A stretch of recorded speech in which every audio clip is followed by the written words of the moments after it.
miaka kama 5 iliyopita ulifanya na Zila, uliachia track ambayo ulifanya na Zila. Ups and down. Yeah, ups and down. Yeah. I don't know ilikuwa imepita muda gani pale tangu Zila nani? Nafikiri hata mwezi mmoja haukufika. Haukuwa umefika. Haukufika. Okay. Zilikuwa kama wiki 2 hivi. Okay. Yeah. Nice. Pole sana. Nilikuwa napitia bwana ile moja kati ya memories ambazo Zila ulifanikiwa ukafanya naye hadi video na nimeona pale. Yeah, na tulifanyia mtaani kwake kabisa, West Coast kule. Kwa hiyo wewe ulienda kule. Okay. Ila project tulirekodia, mimi nilirekodi huko. Yeye alifanyia kule na ni moja ya wimbo ambao wenye historia sana. Kutokana kwamba ule wimbo ulitakiwa uwe wa Zila mwenyewe. Kama utakuwa unakumbuka Zila pia project yake mwisho ilikuwa ni ile X ile naweka X.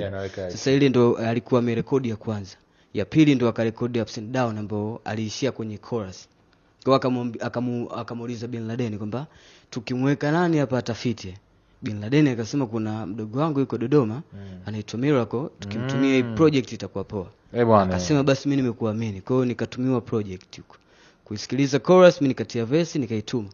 Kwa hiyo kitu ilikuwa ni surprise kwamba nilivyokuwa nimeshika simu yangu kuingia Instagram ikaingia message ya Zila akisema dope. Yani you're very dope.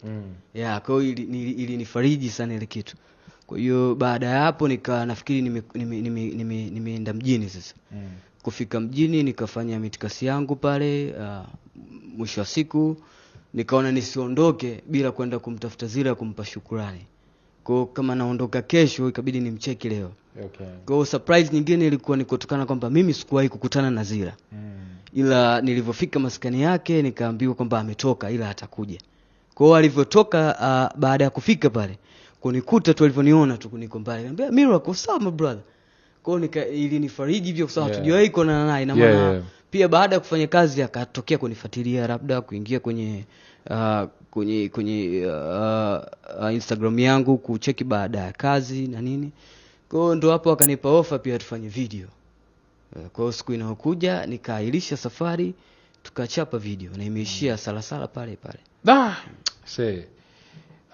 Nakuja nafika Dodoma kama ni wiki moja ya pili napewa taarifa.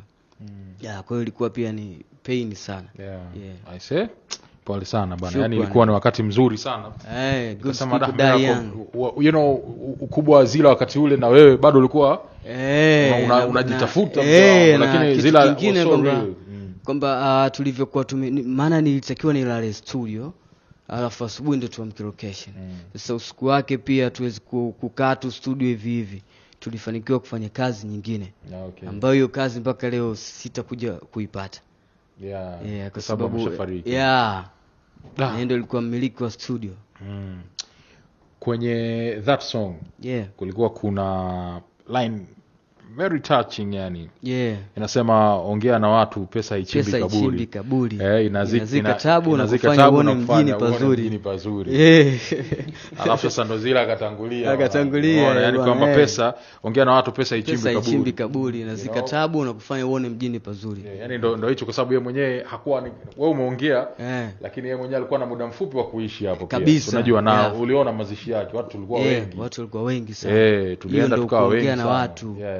Natakiwa kwamba ujue kabisa kwamba utaondoka hapa ila utaacha kitu gani.